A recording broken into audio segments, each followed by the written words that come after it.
अच्छा, सपोज़ हमारे पास एक मैट्रिक्स है जिसका हमें डिटर्मिनेंट निकालना है। डिटर्मिनेंट के लिए हम ये वाली वो यूज़ करते हैं ना, 3/3 के मैट्रिक्स का डिटर्मिनेंट निकालने के लिए उसकी एक स्पेसिफ़िक रो या कॉलम को सिलेक्ट करना होता है। फॉर एग्ज़ाम्पल मैं इस रो को सिलेक्ट कर लेती हूँ ना, इस रो का नाम है R1, ठीक है।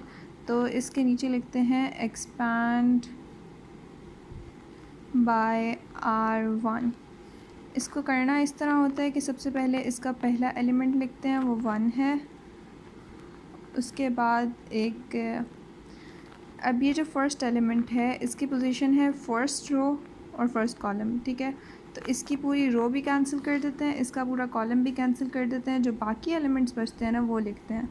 तो जो 1 वाला है अगर हम उसकी पूरी रो भी कैंसिल कर दें और पूरा कॉलम भी कैंसिल कर दें तो बाकी बचेगा 4 1 3 2।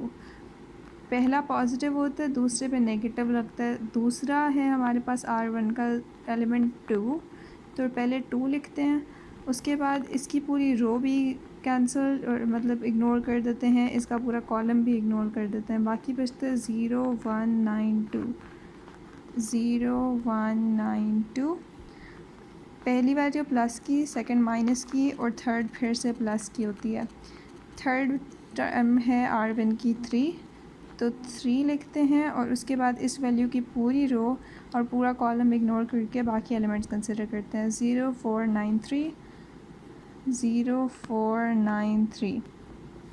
अब इनका हम डिटर्मिनेंट लेते हैं, ठीक है। 1 इंटू 4 2 ज़ार 8 माइनस 3 1 ज़ार 3 माइनस 2 इंटू 0 2 ज़ार 0 माइनस 9 1 ज़ार 9 प्लस 3 इंटू 0 3 ज़ार 0 माइनस 9 4 ज़ार 36 is equals to 1 into 5 minus 2 into minus 9 plus 3 into minus 36 और ये इक्वल आता है 5 प्लस 18 माइनस 3 6 ज़ार 18 और 90 108। This is equals to 90 and 90 minus 5 minus 85। अब अगर हम कोई मैट्रिक्स लेते हैं ना तो उसकी जनरल फॉर्म ऐसे होती है A11 A12 A13 A21 A22 A23 A31 A32 A33। इसको लिखते ऐसे हैं कि फॉर सपोज़ ये A11 है ना, ये इसका मतलब होता है हम जब ऑर्डर ऑफ मैट्रिक्स लिखते हैं तो हम रोज़ बाय कॉलम्स लिखते हैं ना, number of rows by number of columns. 1 1 का मतलब है पहली रो और पहला कॉलम, 1 2 का मतलब है पहली रो दूसरा कॉलम, ऐसे ही 3 3 का मतलब है तीसरी रो तीसरा कॉलम, तीसरी रो दूसरा कॉलम, ठीक है। तो इसमें जो पहला नंबर होता है वो रो का नंबर बता रहा होता है, इसमें जो दूसरा नंबर होता है वो कॉलम का नंबर बता रहा होता है, ठीक है। इसको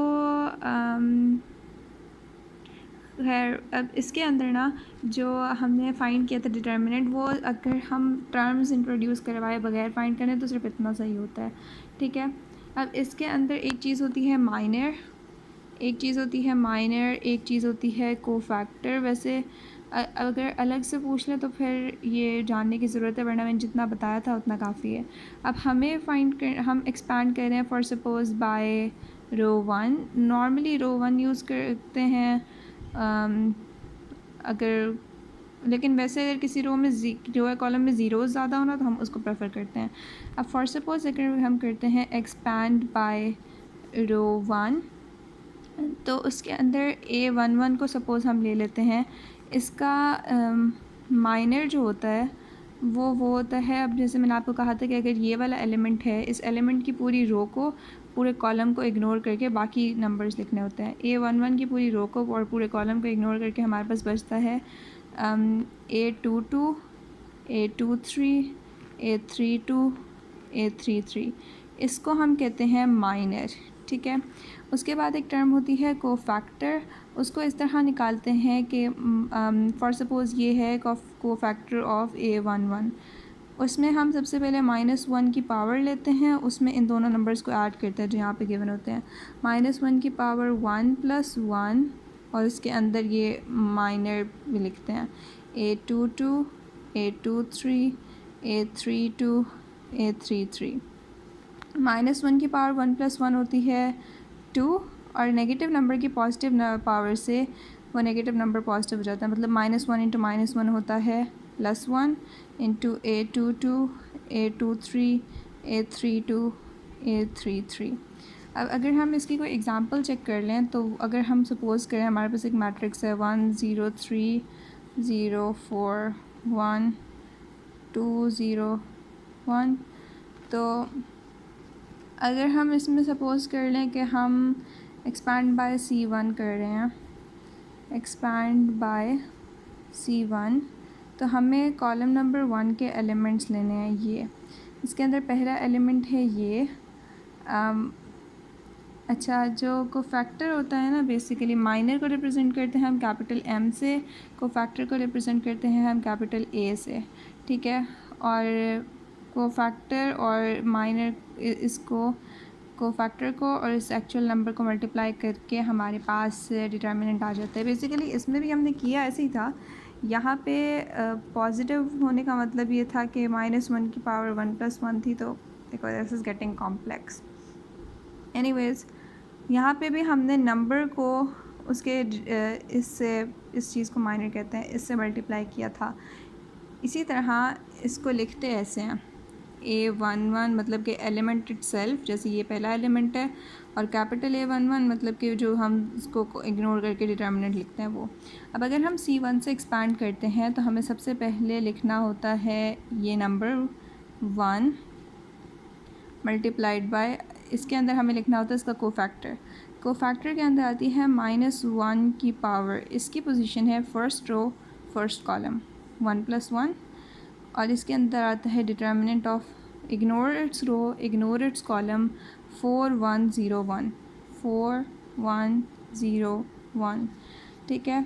उसके बाद हम इसमें ऐड करते हैं -1 की पावर। अब हमें ये वाला लेना है ना, इसकी पोजीशन होती है first row second column, so first row second column, row number और कॉलम नंबर को ऐड करना होता है।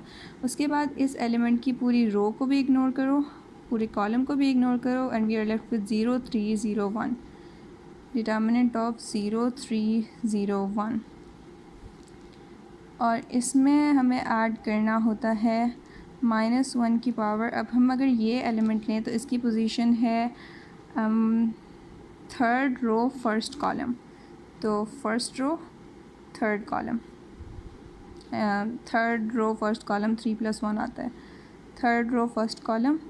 और अब इसकी ये थर्ड रो और फर्स्ट कॉलम को इग्नोर कर दो, जो इस एलिमेंट की रो है और इस एलिमेंट की कॉलम को, बाकी बचता है 0 3 4 1 0 3 4 1, ठीक है। अब इनका ना हमें डिटर्मिनेंट फाइंड करना होता है। यहाँ पे इस नंबर से मल्टीप्लाई करते हैं 1 इंटू -1 की पावर ये plus 0 into this value plus number was 2, so 2 into this value. तो यहाँ पर हमारे पास आता है -1 की पावर 1 + 1 होता है +1, so we are only left with the determinant of 4 1 0 1। -1 की पावर 1 + 2 होता है -1 की पावर 3, और अगर किसी नेगेटिव नंबर की पावर ऑड हो तो आंसर नेगेटिव नंबर आता है। -1 into wait there was a zero outside it, zero किसी भी नंबर से मल्टीप्लाई हो तो आंसर ज़ीरो आ जाता है। So we don't need to write it and we don't need to calculate it, हम सिंपली इसको ज़ीरो लिख सकते हैं। उसके बाद है हमारे पास 2 मल्टीप्लाइड बाय -1 की पावर 3 + 4 होती है, 3 + 1 होती है 4। सो अगर पावर इवन है तो पॉजिटिव नंबर आता है, तो -1 की पावर 4 होता है 1 multiplied by any number is the number itself, so we don't have to write it. 0 3 4 1, we are left with 1 into determinant of 4 1 0 1 plus 2 into determinant of 0 3 4 1। You just find the determinant and add दम।